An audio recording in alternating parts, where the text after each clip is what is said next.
I've been asked this question 100 times, and I could give you 100 different answers. Why do men go MGTOW?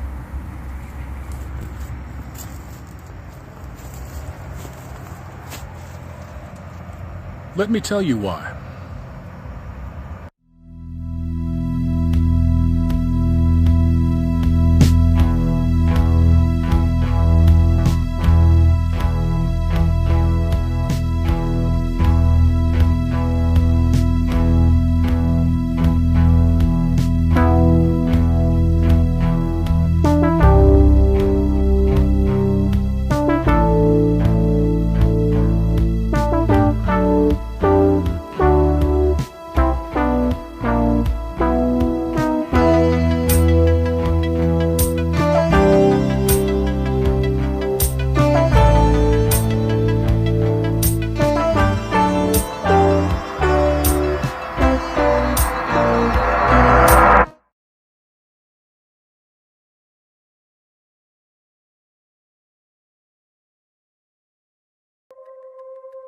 I'm going to a place where men feel empowered to bare their souls.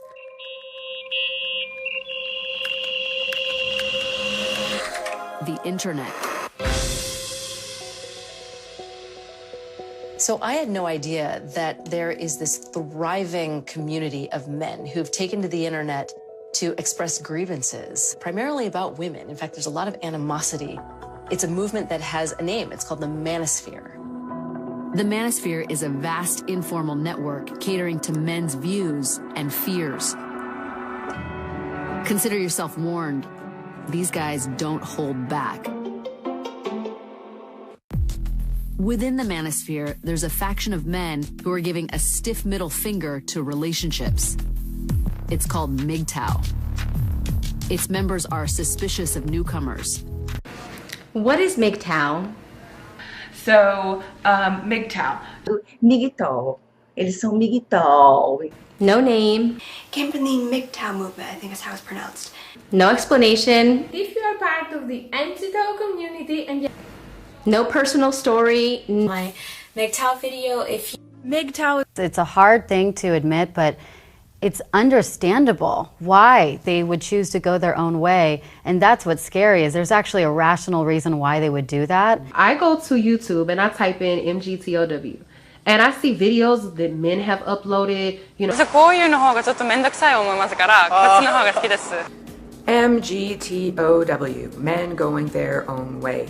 Called Men Going Their Own Way, or MGTOW. So, MGTOW. On MGTOW. I don't understand this whole MGTOW thing, and Men, MGTOW, or Menonism, and all of a sudden, the video started getting an influx in views and a ton of comments being left by males, and all referencing the term MGTOW. What is MGTOW? That's why I think men are going MGTOW. Because I'm like, I ain't never heard no black man talk about MGTOW. What is MGTOW, and is it something that you should consider? Our MGTOW. Also, we're going to be talking about MGTOW a little. The MGTOW community. MGTOW, or MGTOW. MGTOW was the news piece that they did on MGTOWs actually. Men's going their own way. Oh, hi! And MGTOW stands for Men Going Their Own Way. MGTOW is getting like popular. Like, if the MGTOW movement goes worldwide. And I had seen the acronym MGTOW around. I'm talking about MGTOW, or Men Going Their Own Way. And today I want to talk about MGTOWs. Called Men Going Their Own Way. I have heard about MGTOW, and I've heard some people call it MGTOW. And some people... MGTOW, MGTOW.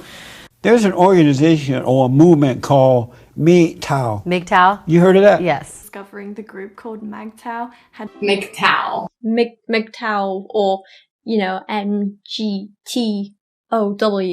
Hashtag MGTOW. I'm especially not addressing the Men Going Their Own Way community. Not at all, because as a woman, I think I've got no say in this whatsoever. I mean, it's an organization by men for men. Men going their own way.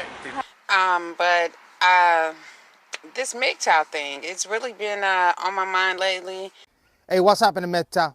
Shout out to all my subscribers out there and all the MGTOW watching worldwide. When I mean worldwide, we're worldwide. Hit it with the intro, maestro.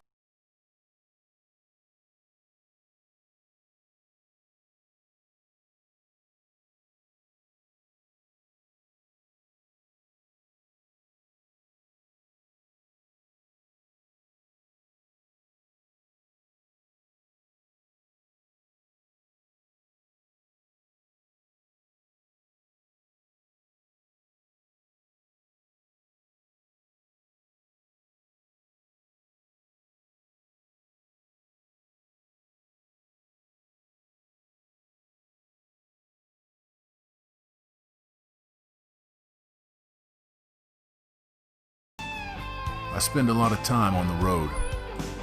Seems like I'm always in and out of some vehicle somewhere. If it's not at work, it's on the way to go get my son.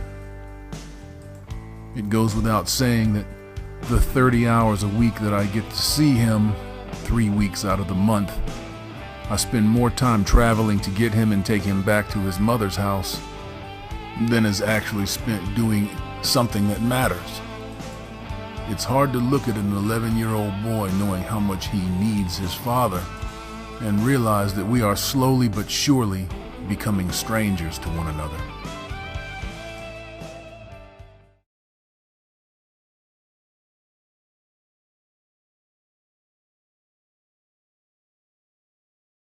You know, before I get into the meat of this video, there's a few things that I need to say up front that will of course serve as the intro to this masterpiece. But the reason why I don't kowtow and buck dance and back away from that position is I have the receipts. I have the evidence. Everything changes. See, there's a certain comfort level that you have when you got receipts. And when I have the receipts on these black women, I don't apologize, I don't buck dance, I don't step back, I don't do none of that shit. Get mad if you will, I don't care. Fuck that. I wouldn't even mention black women and swirlers if they didn't try to use black male dysfunction as their reason to swirl. When they talk that hashtag divest bullshit, I got to come back against that. And I've debunked that in video after video after video after video. I'm about to debunk it again. Because what I've told black women is, no, wait a minute, stop. You cannot talk about I want character over color. And since I'm looking for character over color, the only ones who meet that criteria are white men. And I want to hashtag divest. Don't get mad at me. I just want to explore my options and all this other bullshit. And I've come back and I told black women, wait a minute, sister, the terrorists and the thugs that you're talking about, you dealt with them. You procreated with them.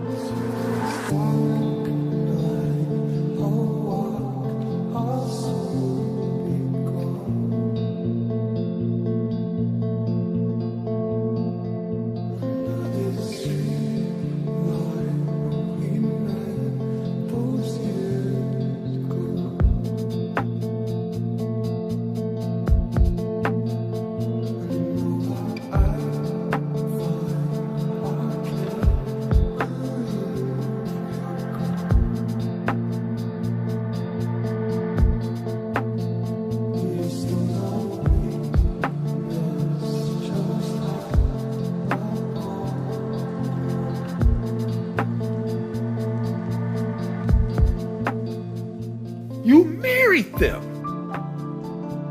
So we can't allow you to sit around and make goofy ass video talking about hashtag divest and I'm interviewing this Negro from Blackistan when we have a whole cadre of literature written by and for black women praising who? The thug. So when I tell black women, listen, man, y'all can't sit back now and talk about you want out of Blackistan when you tolerated, you produced the thug / terrorist. He's your progeny. You made it with the thug / terrorist. He's the father of your children. You went around and some of y'all married these thugs, married these terrorists. Y'all dealt with them in all of their dysfunction. And how do we know that you dealt with them in all of their dysfunction? Y'all read out and y'all wrote books glorifying those relationships. Read the title. You can't get around this. That's the reason why when I hear black women talking that hashtag divest, and every time they mention every time a black woman mentions Blackistan, in that sentence, she's talking about divesting, or as if Blackistan sprung up like a dandelion. No, sister, Blackistan has an origin. Blackistan has an origin. The terrorists who terrorized Blackistan have an origin. We can't talk about it in an abstract fashion as if it just came from nowhere. We don't know where Blackistan came from. I just want to get out of it. No, we know where it came from. We know who is responsible for Blackistan. The terrorists, we know where they came from. No, sister. No, you're Blackistan. Because where Blackistan came from, you can't divest from it. Because it is attached to you. That's what they don't understand. And based upon not only the fact that you are the incubator that brought forth the terrorists and the thug, but you also was the one who procreated with these savages. You dated these savages. And in some cases, you married these savages. You can't take that. And I use this analogy all the time in my rabbit hole productions.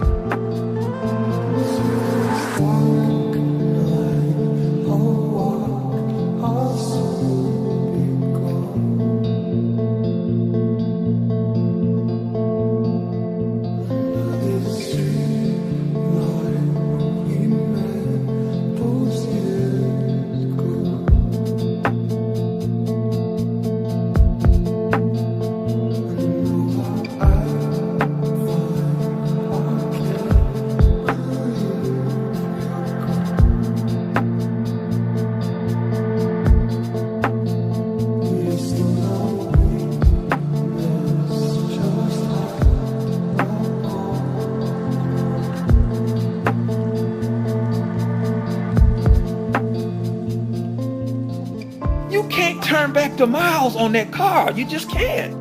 You get caught doing that, you're gonna be prosecuted for that. It's against the law. You trying to sell a used truck and you turn it back the mileage? No, you can't do that. We gotta know how many miles is on this truck, because that's gonna help us determine the value. That's the reason why you can take that VIN number of that automobile that's on the shield, the windshield, type that in, and the entire history of that car can pop up, let you know how many accidents it's been in. Because why? That all matters. You have to know the history of this vehicle.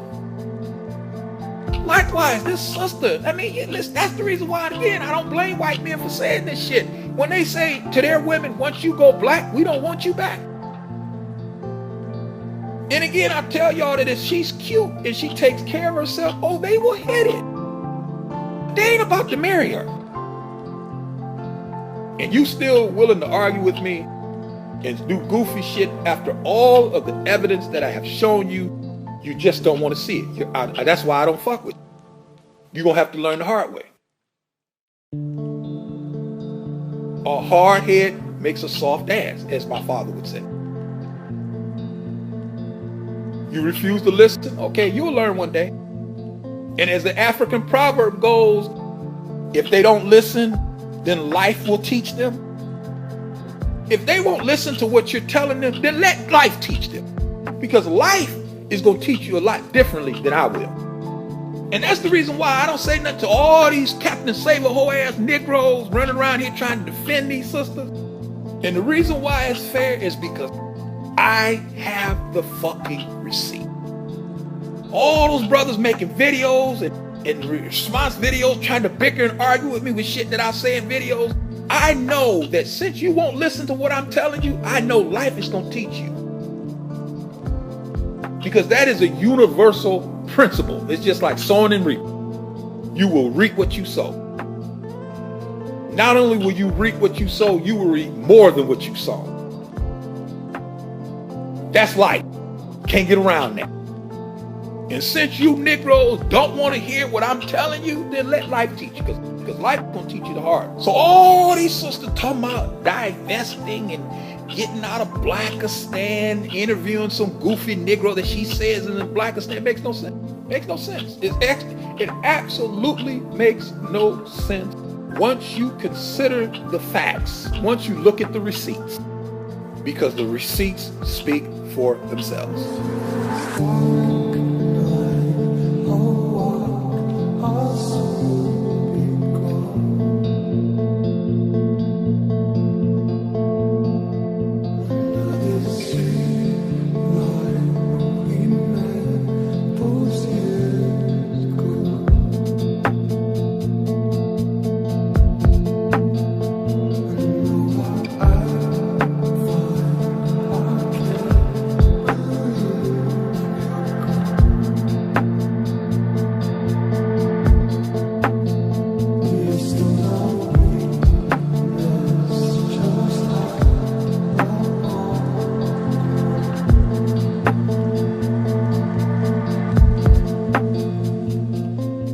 Once you understand the origin of Blackistan and where it came, because it has an origin, and what lets you know black women don't really understand that origin is that they're talking about hashtag divesting from Blackistan, and they equated Blackistan to a geographical location. No, sister, no, you're Blackistan, because where Blackistan came from, you can't divest from it. That's what they don't understand. That's the bridge that they're not willing to go. That's a bridge too far for them. But I understand that. Not only do I understand that, I also understand that the thugs and the terrorists in Blackistan, you not only created them, but you procreated with them. They are your progeny. They are your product. Fuck that. I have the fucking receipt. And I know that's tough, but it's fair.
try it. To have 20 abortions. I'll throw you a party. Or 0!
I think that anyone can do what they want in life. It doesn't matter what anyone else thinks. If you want to be a drag queen and your parents don't let you, you need new parents. If you want to be a drag queen and your friends don't let you, you need new friends. All right, boys and girls and everything in between, stop what you're doing because tonight we're with the fabulous Lactatia. How are you? Super pumped. I'm gonna walk the runway and I'm gonna Vogue. We can't wait to see you Vogue. You know how you're turning out to be like a social media superstar right now? Kind of. I've seen a bunch of people want to interview me and a bunch of people writing articles about me because I went up on stage at the Work the World tour because I was dressed in drag and everyone thought I was like 7. Okay. But literally I've been wearing like dresses and being into girl stuff since I was like 3. And where does the name come from? Well, my sister made it up and we all thought that was really funny. And then you kept it. Yeah, I kept it. So I want to say...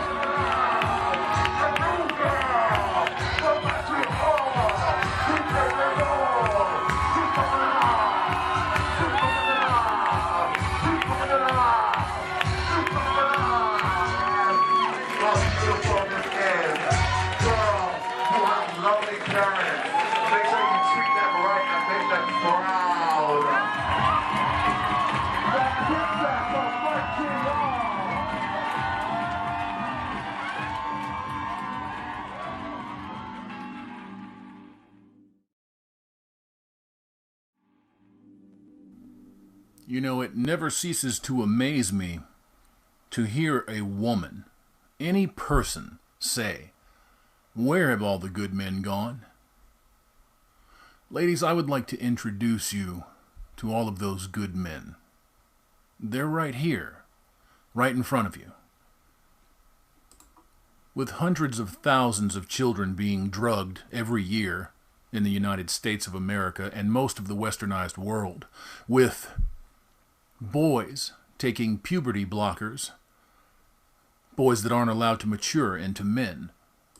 Since 1960, significant portions of men that would have been born, that would be in circulation in the population right now, don't exist because of you. Now, I know what you're going to say. Well, no, wait a minute, that doesn't have anything to do with me. Well, of course it does. You have fought tooth and nail, hammer and tong, to have the right to murder your children. Now, if you did that in the womb, if you went to a physician, if you grabbed a coat hanger and did it in an alley, you wanted the ability to kill your kids. Pre- and post-birth, by the way. You also wanted the ability to chemically castrate your children because they didn't act like little girls. Most of the education system now is run almost exclusively by women and effeminate men. Not only did you have something to do with it, you are the architect of your own destruction. Look at these boys in front of you.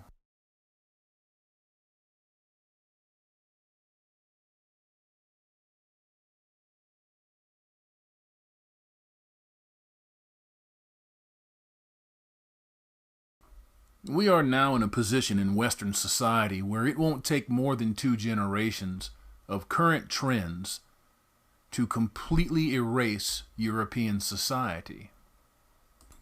That would be whites. With marriage rates plummeting, with divorce skyrocketing, with the birth rate of all Western nations currently below replacement level, it would honestly surprise me if it took 2 generations to solidify this trend. The feminization of men, the stripping of masculinity, and the absolute complacency of white populations to recognize, nay, do anything about it, puts the Eastern and African worlds on a collision course with what will be left of Western society in less than 50 years. The boys that you see in front of you right now are only a small indicator of the amount of masculinity that has been dumped into the ether and lost to history. The advancement of Bolshevik Jewry, Marxism, communism, feminism, gynocentrism, and a host of other maladies that currently affect the West will not solve themselves. It had taken men 2,000 years at least to establish reasonable, decent civilization and society. And in 60 short years, with women at the helm of most of Western society, it is on the verge of collapse.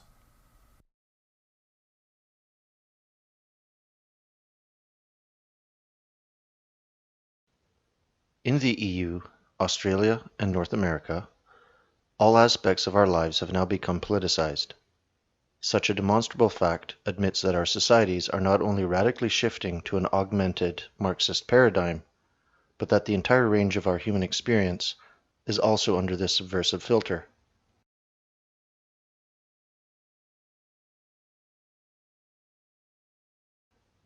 Perhaps the most significant target of this politicization process is our biology, specifically reproduction.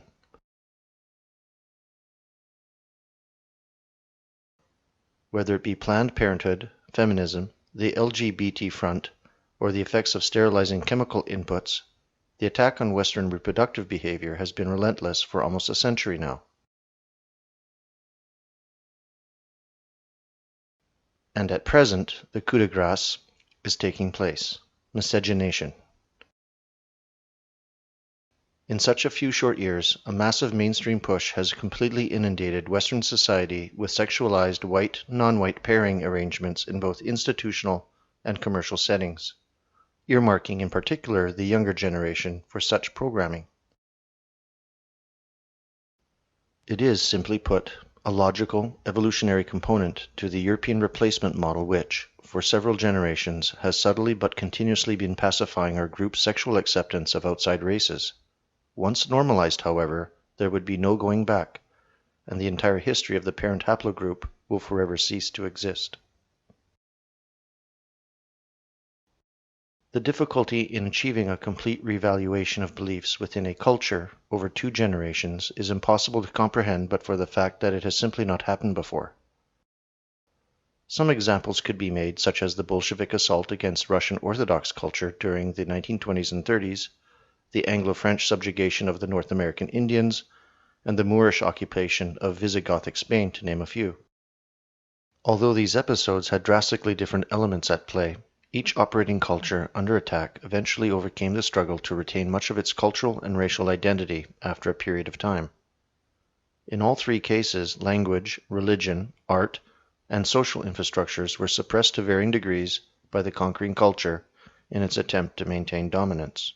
But in none of these instances did the perpetrators use the forethought or subtlety that the replacement of an entire race in its own indigenous lands requires.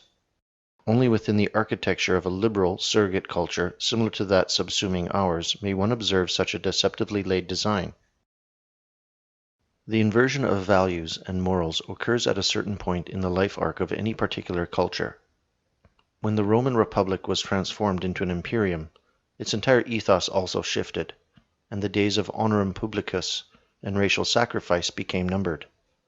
Likewise, when Sparta could no longer resist the flow of Eastern money systems into the Greek city-states with which it competed, forcing it into a titanic struggle with the Delian League, it lost its soul forever in a compulsory alliance with its spiritual nemesis, Persia. But these were only players in the early history of Western civilization, our most cherished and finest, to be sure, whose moral ruin did not change the inherent character of the European race. As societies they had fallen to an oriental, halakhic poison, but the interior lives of the peoples were still instructed by the fundamental cultural tenets of classical philosophy and ethikos. In the 2 millennia since, the core civilization grew in size, power, and reach before its extent and dominance began to decline on the world stage. This recent collapse, however, differs from others that preceded it, as the impetus has come from within the general population itself, and not by some aristocratic elite or outside force, prompting a moral ruin that is far more expansive and deep than those previously experienced. One which has come to effectively pollute the inmost soul of every human being who can claim European ancestry, that is, racial self-hatred. 2. Design. So, how do you compromise a racial group's integrity and compel it to virtual suicide? Answer: you must first establish a psychological complex that is self-critical and motivated by an abstract sense of guilt. But to develop this, you will need 3 components which must be broadly controlled: psychology, mainstream media, and institutional support. In Western society, psychology became prevalent towards the late 19th century. By the Great War, it had become academically and socially accepted. Its main proponents were almost exclusively Jewish, most of whom held antipathies towards classic European thought. In fact, many of these men considered stock European religious attitudes and establishment philosophy as predominantly neurotic, rather than metaphysical. Furthermore, Sigmund Freud's examination of culture in his Civilization and Its Discontents, written in 1929, was a thinly veiled attack on Western society, where he began undermining the significance of the individual by redefining what culture and civilization were in relation to that person. For Freud, the individual was just some libido-controlled automaton. This rendering of humanity was absurdly reductionist, diminishing the common man to some kind of passive animal with communal instincts when he was good, maladjusted and hypersexual when he was not. The Jewish mentality when comparing these contrasting values is immediately apparent.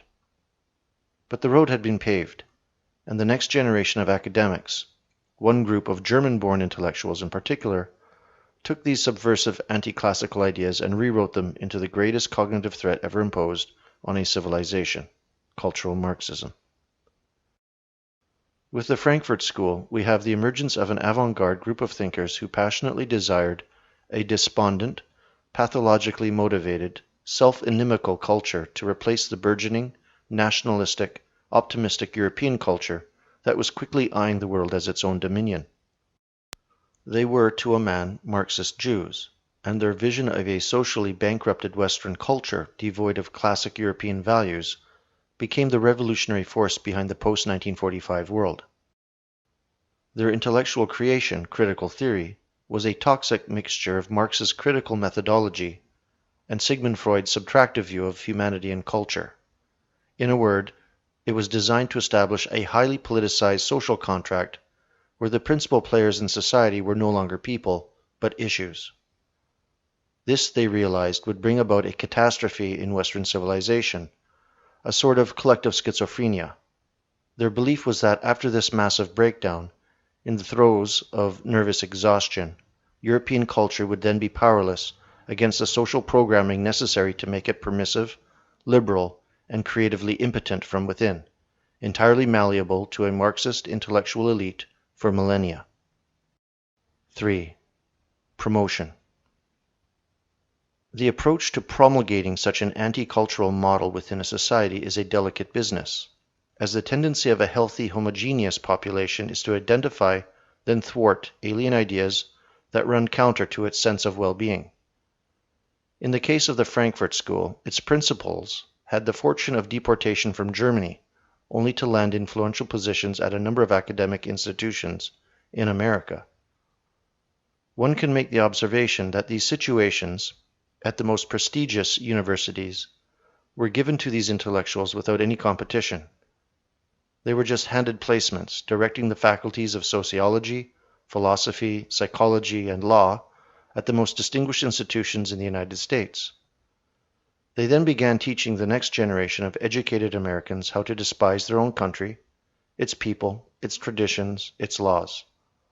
Their books were published without censorship, straight from the desk to the presses en masse, so millions of Americans became saturated with their anti-cultural invective. In fact, the entire 1960s social revolution was a synthetic psychological operation which the Frankfurt School spearheaded. It was a death knell to all the potential that America had fostered. Since then, the United States has been a graveyard of ideas. So, how does miscegenation fit in? Modern feminism. Feminism did not begin as a unique, broadly defined social movement.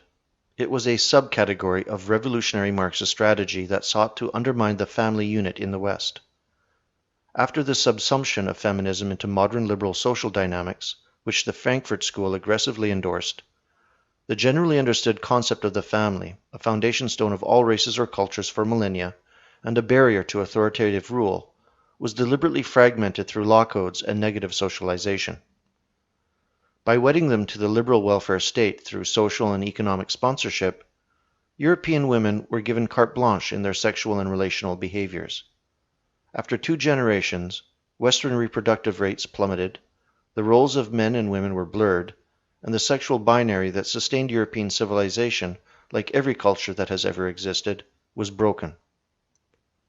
As the impaired social paradigm continued to manifest, Western women began levering their newfound power to optimize the benefits granted by liberal governments. The single mother became normalized, the ostracized male was generalized. This then created the sexual vacuum that we now have. Enter the African refugee. With the advocacy of sexual options for the liberated Western woman, mainstream commercial institutions have initiated a major disarming campaign that has standardized mixed-race coupling, but only in Western countries. The primary platforms for this hypersexual propaganda have been pornography, mainstream fashion advertising, talk shows, and news media, all targeting Western women. The pacified European male, choosing to become a beta surrogate rather than lose his connection to female company, has taken on a feminine, secondary role in his intimate interactions for fear of losing any sexual contact altogether. This has allowed for a higher testosterone, culturally deficient male type to enter the sexual vacuum for reproductive dominance. And who is this new male type that our elite is marketing? Any male who is not white. Normalizing an historically incorrect social devolution is a typically liberal prerogative, and an essential tactic of neo-Marxism. It is a design flaw deliberately placed within the architecture of Western civilization. The proponents of critical theory have only one supreme goal: the end of European culture, and they have made us distrust this cultural heritage. But their greatest imposition against us was the socially accepted division of the family. For prior to this, we considered the intact family unit as natural and necessary. If we Europeans can somehow re-normalize these familial roles between one another and find a lasting accord, the Marxist mirror can finally be smashed. And wouldn't it be staggering to see ourselves again?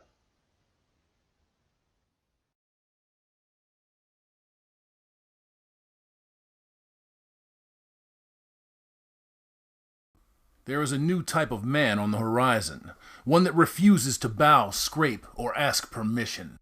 This man is smart and independent, and he sees through the clutter of gynocentrism. This man is defiant and not well behaved. What man am I talking about? What's going on, bros? It's Slimy taking over the name. Give them nothing. What is going on, guys? How y'all doing?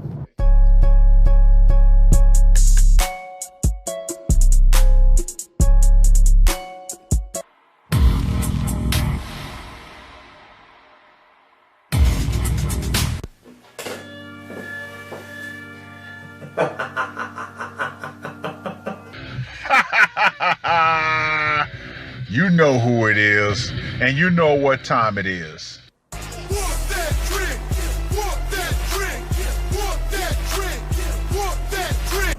Now do you know me?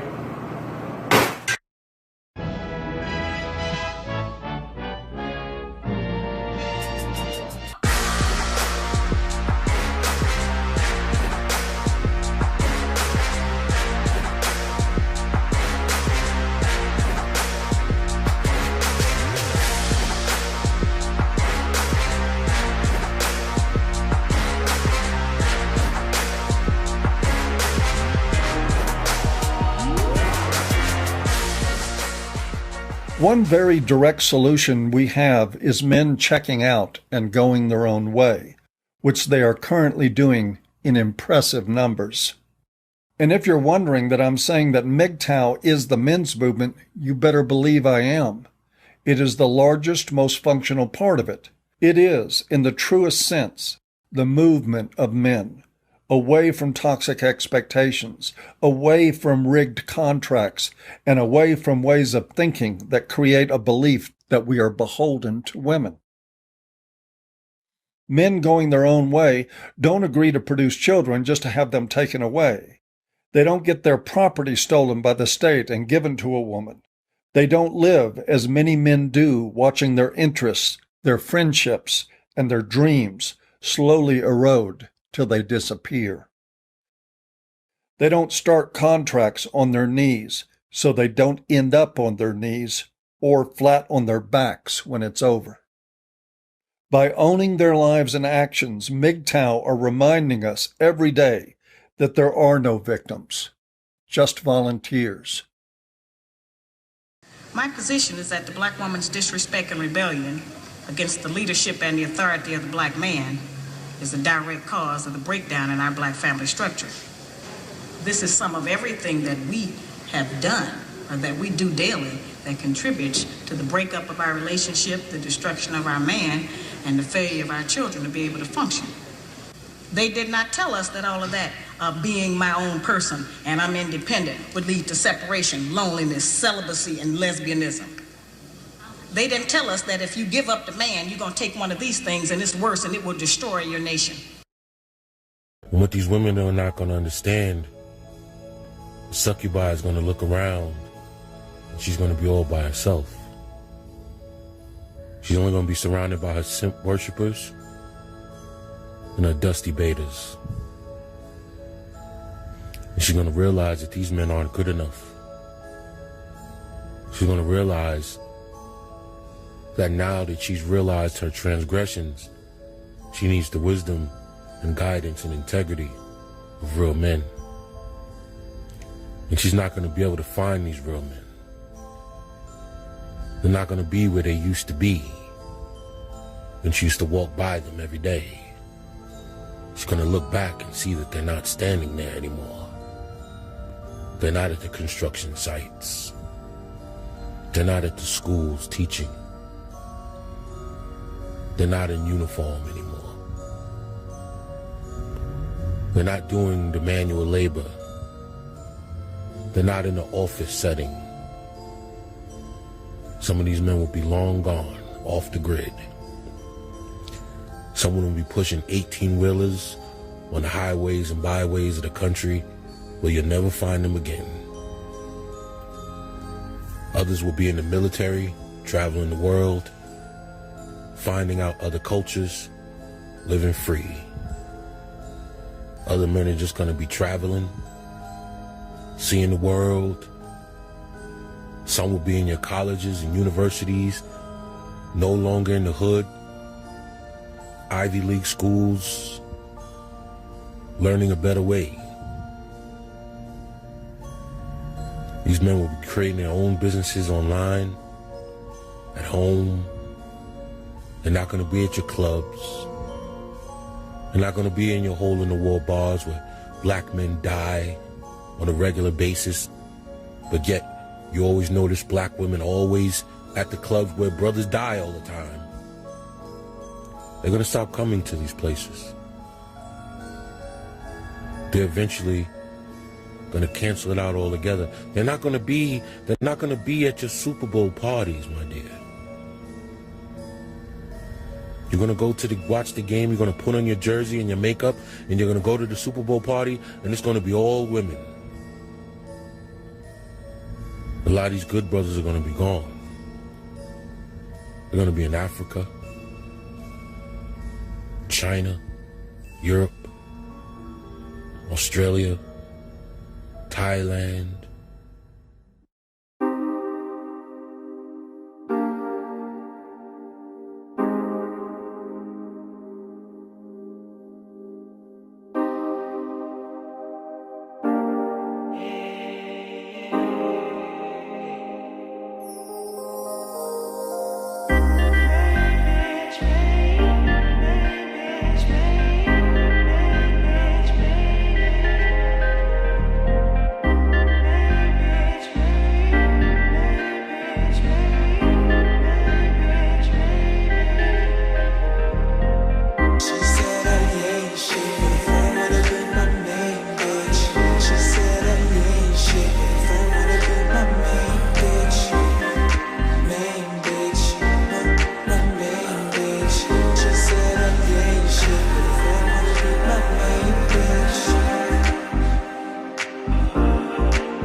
All right, I had another guy send me a question after I did that last video on Dear Johns, and I'm just going to tell you right now that getting or coming back home from deployment to the tumbleweed fucking treatment is a betrayal from hell. All right, plain and simple. It is a fucking straight up betrayal. But there's one, there's just a rule of thumb that you have to have, gentlemen, is once you have been betrayed, okay, that's shame on them. If you stick around and it happens again, that's a total on you. All right, never ever put yourself in a situation where someone can fucking stab you in the back twice. And it doesn't matter if they're close fucking friends, family. Okay, like when I got divorced, there's certain members of my family that I fucking cut the fuck off because they did some shit I considered a betrayal. No going back that. Even my own fucking sister pulled that shit on me. And I will be cordial with her at the funeral of my mother. But other than that, that's it. I mean, she can come knocking on my door with her teeth fucking on fire. That's it. You betrayed me. Don't ever let yourself be betrayed twice. You gotta have some fucking standards.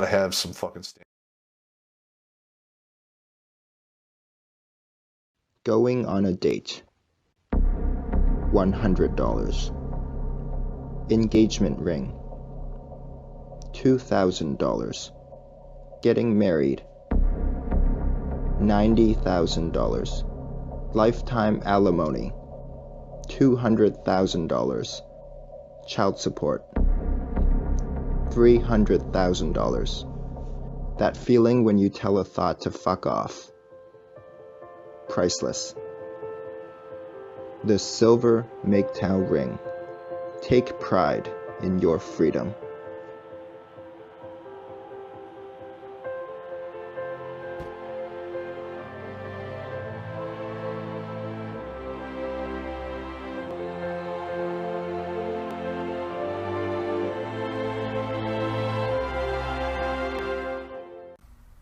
Gentlemen, I know that it is tempting to think that these women are weak. That they're nothing next to you. They can't lift the way that you lift. They can't turn a car over like a lot of men can turn a car over. They can't bench the way that you bench.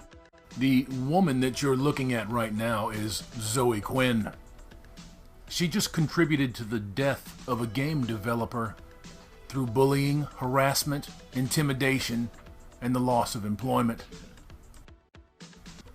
But what they do is exercise all of the power that they have that you don't recognize.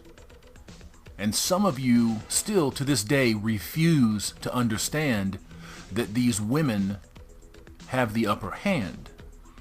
You may consider them physically weak, but they are anything but weak when it comes to taking care of your ass, setting you down, ruining you, and sending people to mob on you. Every one of these women are dirty. They're dirty to the core. All of them have played a role in the denigration and subjugation of males, men, somewhere down the line. Anita Sarkeesian is a vicious opportunist and has shown a willingness to throw men and women under the bus to keep her cash flow consistent. She recently tried to intimidate CD Projekt Red into taking her on after her company reached bankruptcy. And when they declined, she went after their sponsors and their owners. The fake gamer follows a well-known path that is perpetrated by many of her ilk. A whole bunch of Kickstarters and GoFundMes that promise, but never deliver. Zoe Quinn, Anita Sarkeesian, Brianna Wu, and many others have bilked tens of thousands of people for hundreds of thousands of dollars over the last 4 or 5 years. All you have to do is look in their face. Look at them. This is the kind of woman. In every corner of society, there are 100 of these filthy feminists that are just waiting to tell you that your time is over. Cancel culture. Gamergate. The patriarchy. Anything that they can say or do to keep those money coffers full, they will say and do, and they don't care that it costs you your life, your livelihood, your children, your wife. They don't care. Pushing the agenda is all that matters to these filth. Don't ever underestimate your enemy. And if you look at these women and you think to yourself, well, that's not my enemy, then you'd better take a close, deep look at yourself. Because these women are your enemy. They have sworn to be your enemy. You might not be at war, but they are. I try my best not to manspread. I mean, the only reason my legs are open is because there's a bag between it, but otherwise, I'm like, sit regularly. It's really annoying when people manspread. I've been the victim of manspreading. Are you familiar with the term manspreading? Manspreading? Never heard of it before in my life. I think that's probably because we made it up. Manspreading? Manspreading. Gentlemen, you are under attack now from every conceivable angle in this society. There is no place that you can go, nothing that you can do where you will not be scrutinized. Now, the vast majority of these women are passively aware or ignorant to what is going on culturally and societally. We are seeing a great many problems crop up with the use of social media and the removal of due process of law. I don't blame any man that pushes away from the table and refuses to deal with this nonsense on any level whatsoever. No cohabitation, no babies, no marriage, no more financial support. You have options, gentlemen. You can stand your ground and punch these bitches in the mouth, metaphorically speaking, of course, or you can walk the fuck away.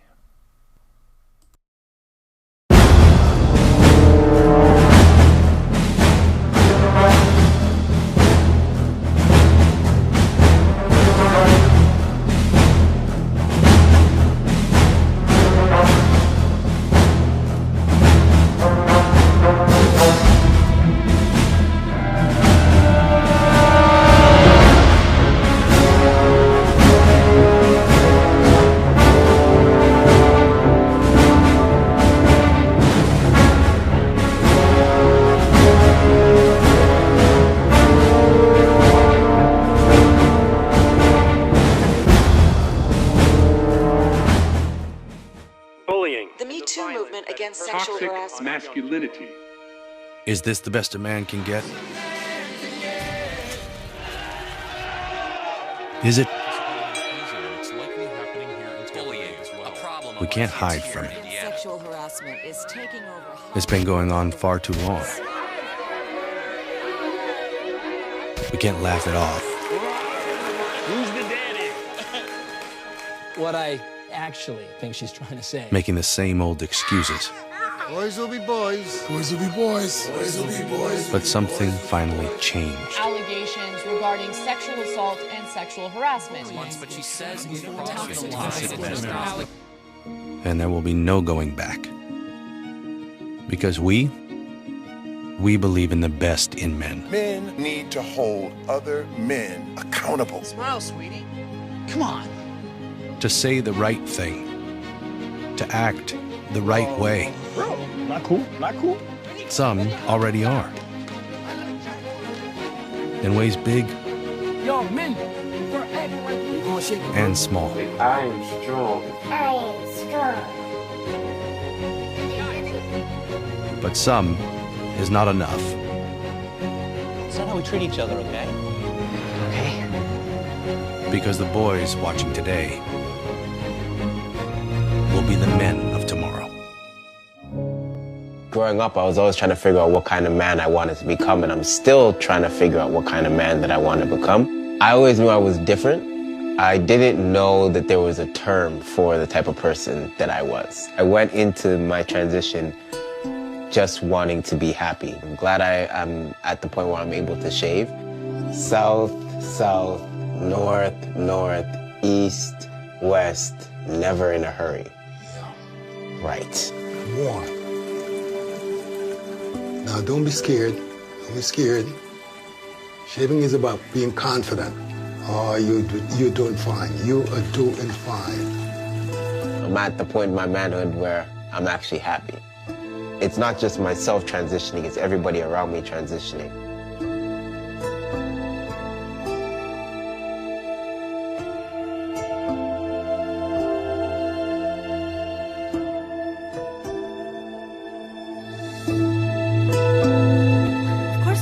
that there are women on that committee. But you know what? I expect the men in this country and the men in this committee, and many of them, believe me, because we all signed on to this letter to demand an FBI investigation, but really, guess who's perpetuating all of these kinds of actions? It's the men in this country, and I just want to say to the men in this country, just shut up and step up. This is what I grew up with, that men are supposed to protect you from these predatory males. I do too. And they're not doing that. And believe you. Contrary. But we have These people in Congress right now, in that Senate Judiciary Committee, these white men, old, by the way, are not protecting women. The theory of toxic masculinity was once relegated to academic settings, workshops, and feminist symposia. But now that mindset has infected almost every area of our culture, our businesses, our schools, and now, of course, our politics. Well, dismissing and even demonizing the contributions of men throughout our history has become oh so inspiring. Or at least Elizabeth Warren thinks so. I wanted to give this speech right here, and not because of the arch behind me or the president that this square is named for. Nope. We are not here today because of famous arches or famous men. In fact, we're not here because of men at all. We're here because of some hard-working her comments kind of tossing off involvement of men in our society. It speaks volumes about the direction the Democrats will take if they gain control again. So men who are heterosexual, strong, aggressive competitors are no longer an acceptable part of society. Not really. They're the problem. After all, the professionals have told us so. Last year, the American Psychological Association released guidelines for psychological practice with boys and men that trash traditional masculinity as leading to, quote, aggression and violence as a means to resolve interpersonal conflict, as well as substance abuse, incarceration, and early mortality. Well, of course, for years, Hollywood's been pushing the skinny jeans, crop top, pajama boy version of masculinity on us. We've gotten kind of used to it. And now even time-honored male brands and businesses are trying to make men feel guilty about being men. Boys, thankfully, will be bullies. But you'd almost think so after watching ads like that. And it used to be that only the fringiest of the fringe feminists believed that traditional family structures were inherently oppressive and dangerous. Of course, with men, head of the household in some cases, being the main culprits. But now the entire Democratic Party is captive to this anti-male outlook. If you were a young man who grew up pre-wokeness, if you were a member of an all-male club or fraternity, or if you played a sport, especially one like, I don't know, football or lacrosse, you're immediately suspect. It doesn't matter how well you lived your personal life or how much you achieved in your professional life. Your very existence is a threat to this. If you're a male Democrat politician, you're forced to defer to the gender warriors and apologize look at things in terms of yourself. cost analysis. And the penalties for marriage are so high and the rewards now are so low. First of all, there's legal costs of marriage. There are so many men now who are just saying, you know what, it's just not worth it to me. I'm going to be stuck paying the alimony. I'm going to be stuck paying for child support. And it's not just legal reasons. It's also psychological ones where men feel that basically they don't really have rights in marriage. Women hold all the cards now in reproduction and all kinds of things, and men don't. Well, that's all true. I mean, I agree with that completely. But it still doesn't absolve men of the responsibility to stop complaining about how the cards are against them and man up and become men, because you don't become a man until you assume responsibility. What man would take such a raw deal? I don't consider that. I think we would look for somebody who is maybe not of the same gender that I am. And maybe somebody who might be a couple of years ago when I started my private practice, I had a man in a wheelchair who was being beaten by his wife, and there was no help available for him. And it really got me thinking about what do men do in that situation? And just the men on my blog and the readers from all over the country just prompted me and helping me to understand what men are going through in this country. And the last thing I want to say is men are not allowed to speak up. So I'm here as their sort of advocate, because if men speak up, they're called whiners, they're called you know, wimps, man up, and woman running mate. To me, it's really clear that we do that. It would be very difficult not to select a woman with so many extraordinary women who Women control dialogue. Most of the articles and things about gender are written by women, or they're written by men who have a feminist bent. Men need to stand up and say, you know what? I'm going to write about it. I'm going to talk about it and quit being quiet. Well, maybe a woman would be the best person to pick on the basis of merit. But since when did sexual organs alone become a qualification for high office? Stunning. Which led me to wonder, can Princess Spitting Bull or Kamala Harris pick a male running mate? Or will that make them part of the patriarchy as well? Huh. MSNBC's Joy Reid took the anti-male narrative a step further, adding racial and religious elements to it.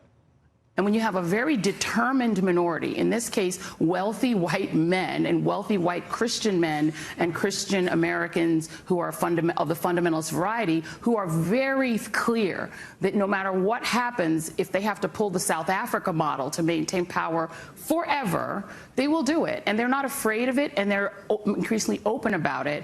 And Donald Trump is merely the all of the forces at work here to find that wages for men are actually less today.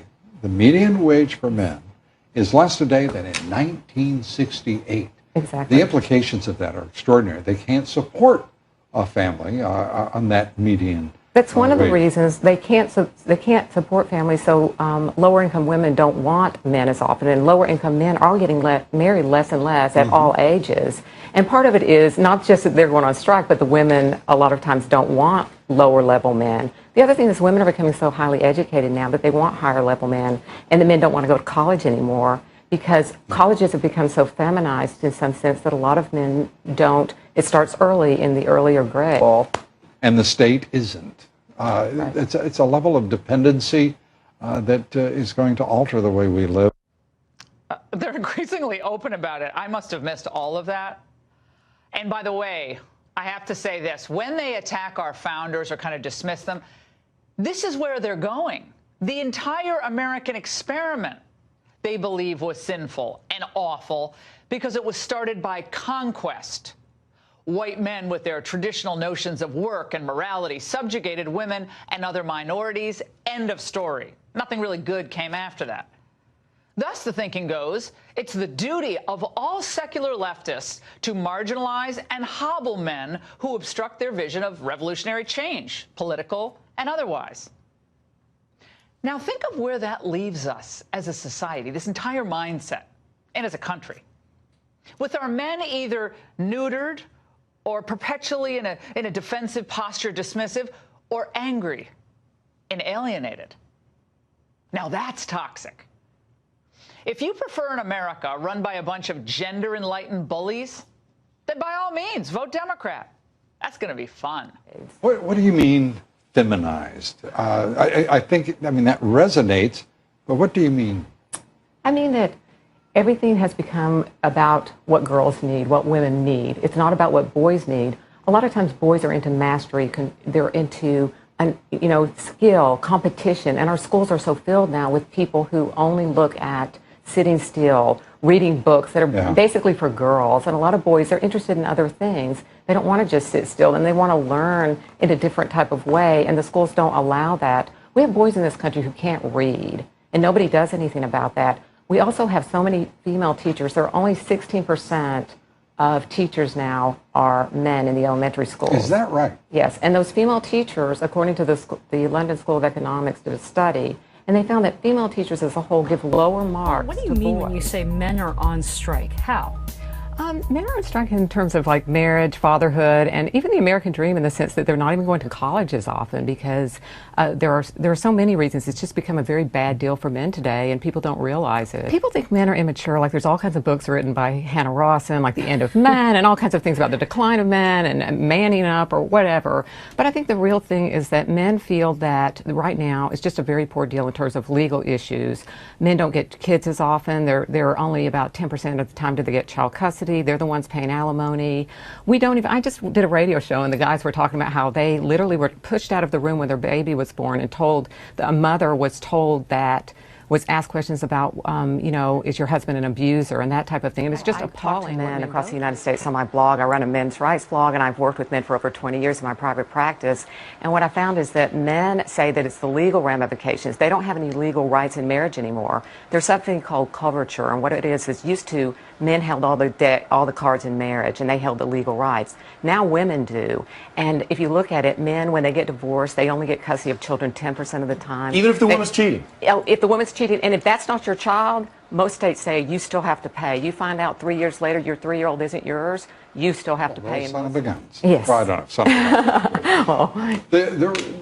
The reality is right now society is becoming such a constrained place. The political correctness, hidebound orthodoxies. Women are doing well, but not as well as it might be inferred. Right. For example, the Pew Research study just recently showing that women amount to 40% of the breadwinners. But when you look at those numbers, 63% of those women are on average earning $23,000 a year. Right. They are effectively dependent on the state. They are not breadwinners. It's the wrong term.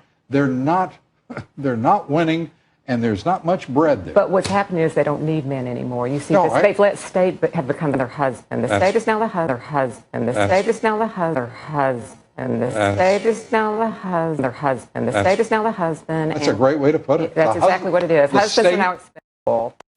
Hi, my name is Ilan Strulovich. I'm the CEO and founder of Eggard Watches, and I'm very, very excited to be able to speak here today. I wish I could be there in person. Unfortunately, some health issues prevented me from flying, but I'm able to do this via recording. And what I'd like to share is an entire process that kind of led me up to making a counter to the Gillette ad called What is a Man, and why I decided to do it through my company, and my own experience of learning about these issues and the importance of companies to start putting out positive messages like these instead of what we see as a common trend nowadays. So I'm just trying to fight the narrative. I think the best way to get started is to show you the first video I made, talk a little bit about the response and the motivation behind it, and we'll go from there. So I'll play that right now.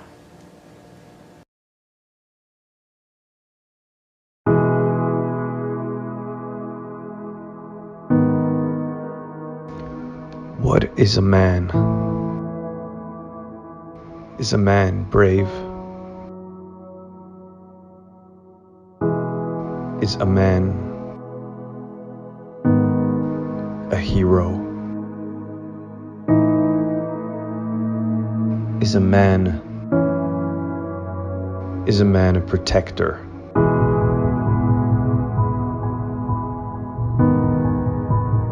Is a man vulnerable?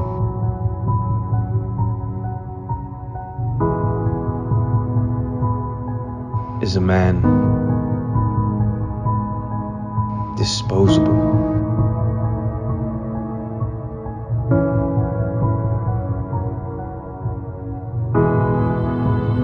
Is a man broken?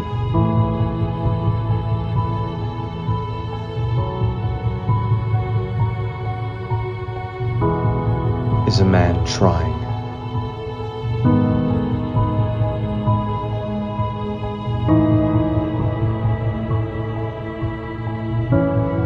We see the good in men.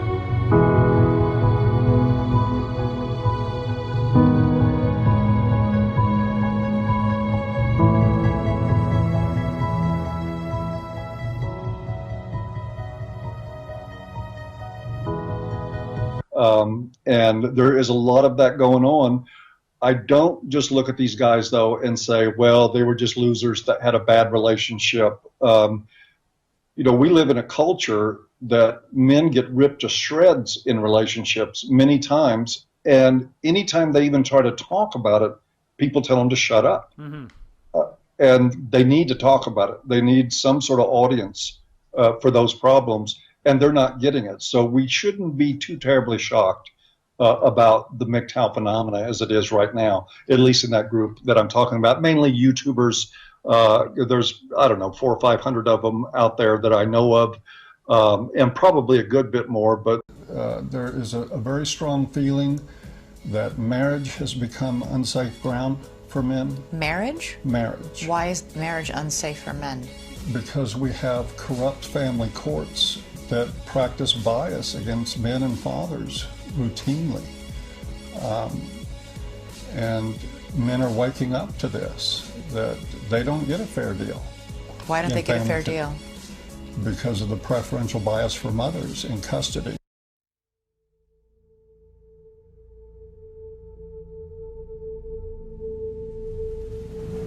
The bias is clearly for women in family law matters. People, when they don't experience this, they just don't believe it.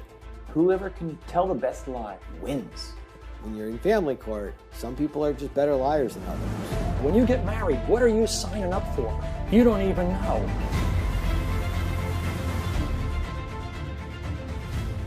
A divorce lawyer will tell the woman, well, go get a restraining order.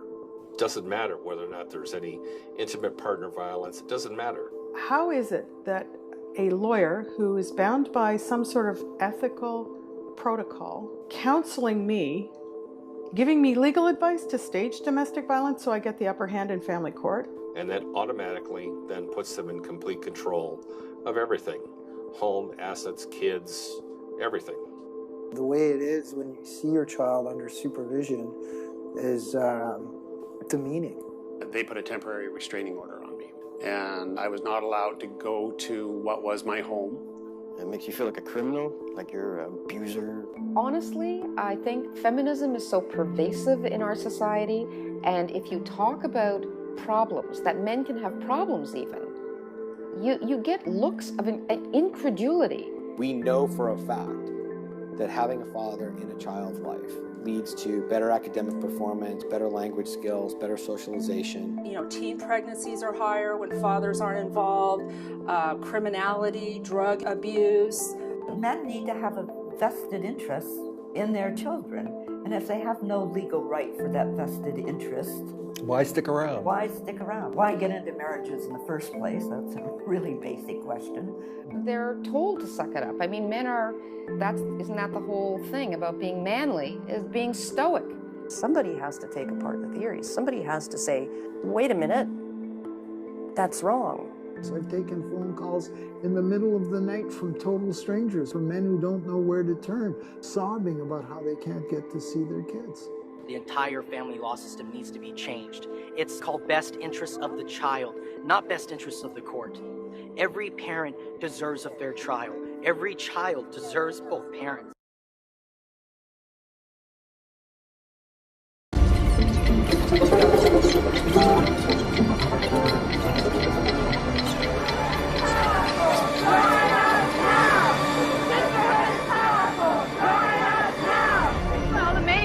Is equal right. There aren't frivolous demands at all. We just want what men have had all these years. We just want what men have had all these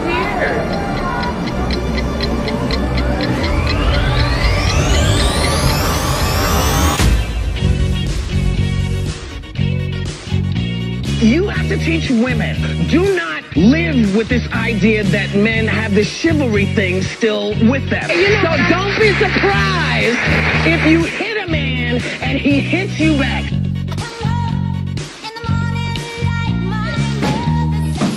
Fuck that, bitch! Fuck that shit! What are you doing, little girl?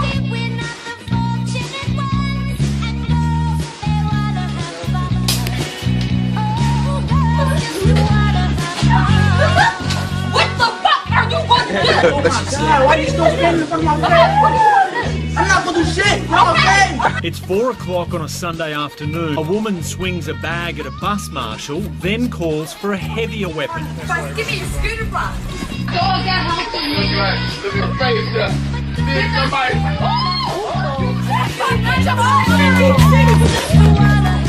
And I'm extra nice, you know, extra gentleman. I'm extra just like, oh, you're beautiful and you deserve the best. And she told me I was too nice. I couldn't believe it. It wouldn't work because I was too nice. That was the ultimate stab in the back. Stop giving these bitches all the attention. So you need to start checking these bitches. We gotta start saying fuck these bitches, man. If you fucking with a cool female, that's all good. But if you fucking with a bitch, you need to break her ass and shake her ass. Break her ass and shake her ass. Break her ass and shake her ass. You sound stupid! Do not live with this idea that men have the chivalry thing still with them. Oh, shit! Oh, shit! You going to jail? Oh, shit! That's a fucking female! I don't care. She want to be a man? I'm going to treat you like a man. Fuck that, bitch! Fuck that shit!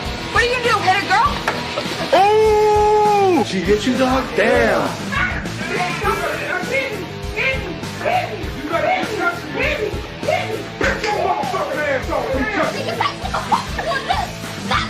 Shut the fuck up,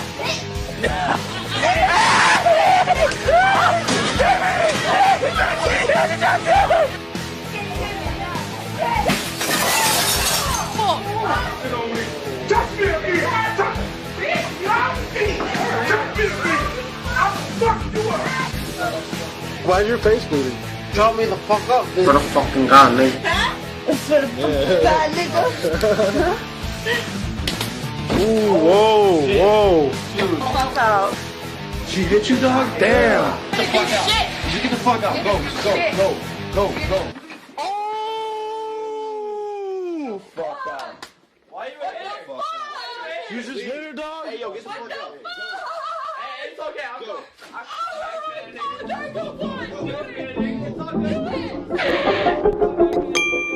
More good manners. Nice pictures, man. Oh, I'll get them. Can I give you a hand? No, that's all right. She'll remember good manners, and that makes Jack rate high with her. Rate high with her. She told me I was too nice. I couldn't believe it.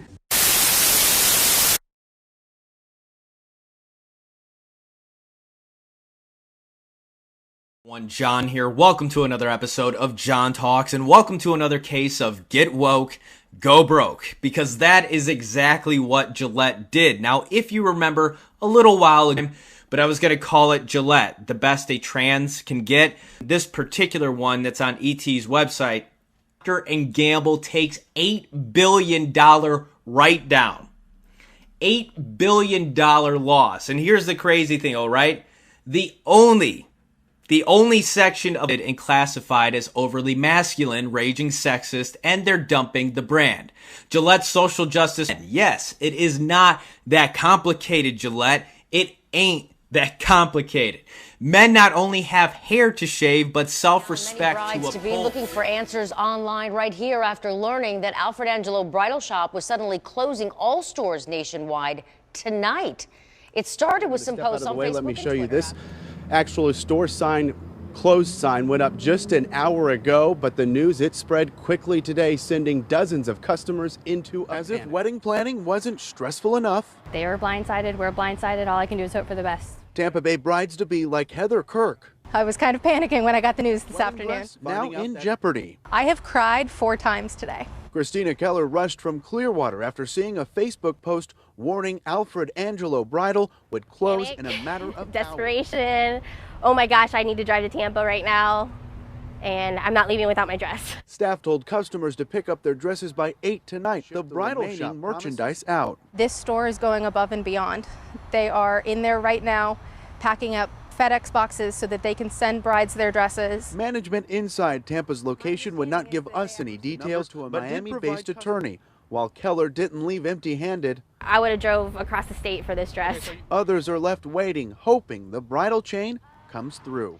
Yeah, that woman says the store never even notified the actual bride whose wedding she's in. So she called the bride herself, and that woman had to leave her job right away to pick up her wedding dress.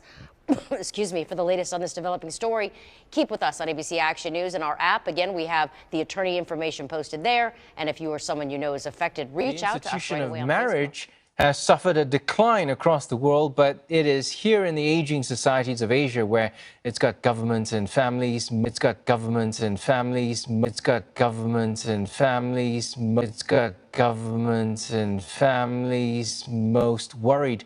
Despite efforts to cajole people towards taking the leap, fewer of them do. By the time they turn 50, 1 in 4 Japanese men hasn't even managed to marry once. The same anthropologist Yoshi Mariki says it's largely gone missing in Japan after decades of economic stagnation. But she says enthusiasm alone isn't going to be enough. These young men, they are making much less money than the previous generation.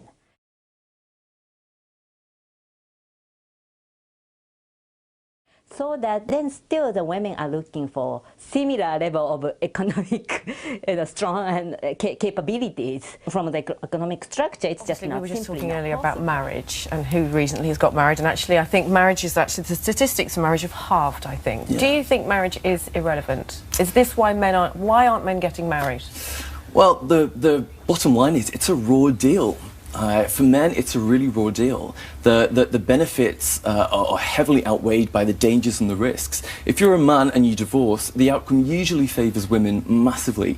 You can end up losing your home, half of your pension, half of your wealth. You can end up not seeing your children. And studies have shown that men are more adversely mentally affected. When it comes to power, although the illusion is that men have all the power, actually when it comes to kind of personal relationships and relationships between the sexes, women have most of the power. Well, that's true as well, but obviously babies are made by 2 people, so shouldn't men just use contraception? Just man up. Well, unfortunately, you know, women have the lion's share of contraceptive choices, and once a woman is pregnant, of course, a man has no say, and yet the consequences for his life are lifelong and huge. They have a huge impact. Hello, MGTOW brothers and YouTube fam. This is me, your boy, E-Man67, and oh my God, look at this, look at this.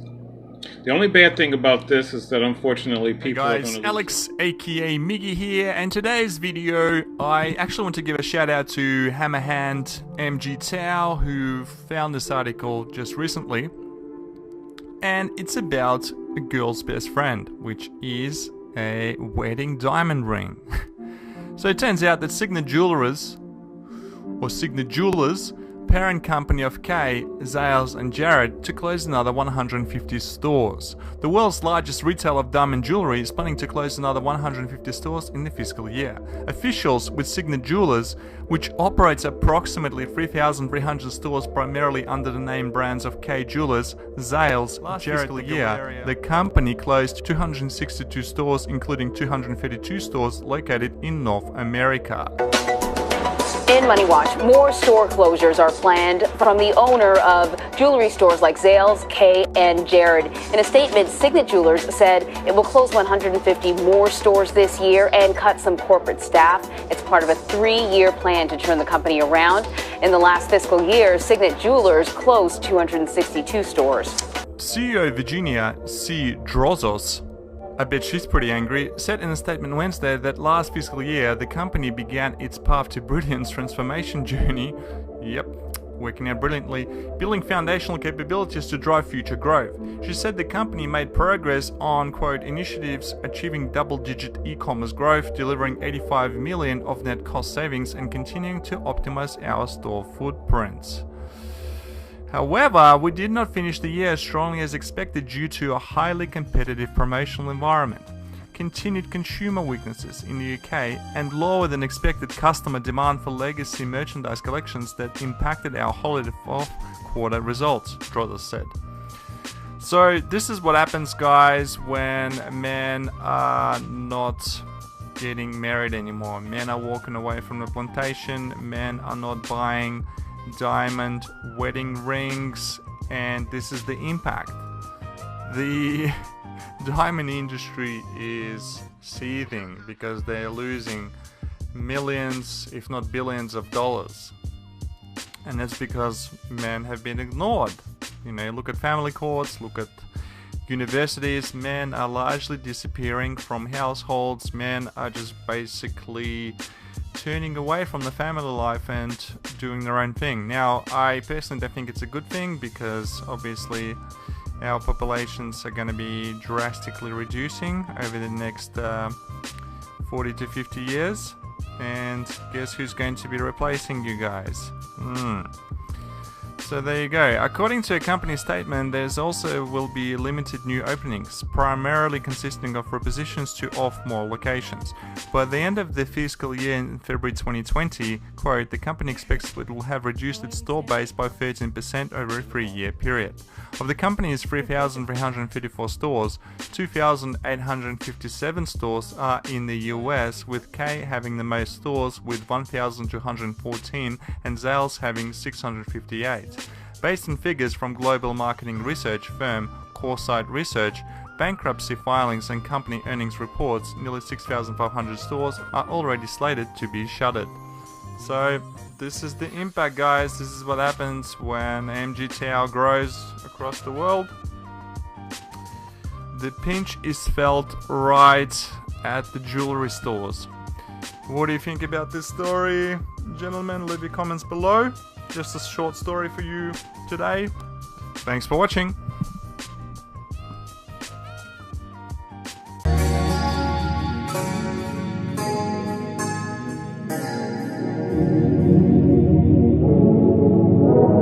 Drop the bass, Kitty.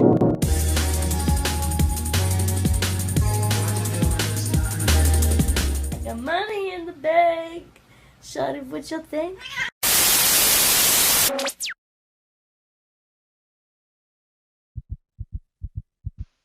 I was scared before I met you.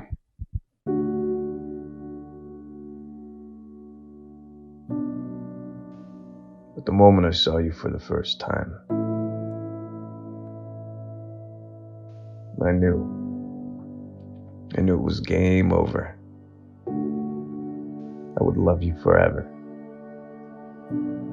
I knew I would stand by your side no matter what. I knew that I would give up everything to make your life better. I knew that every moment of pain for you would be a moment of pain for me. I knew I would be your guide, your example, your standard in this world for what it means to be a man. See, but what I didn't know was just how much this world would test us. I didn't know how strong you were. I didn't know how I needed you just as much as you needed me. I didn't know how much better you would make me. The good, the bad. There's nothing I would change if it meant you weren't my son. And all I want in this world is for a piece of me to carry on with you.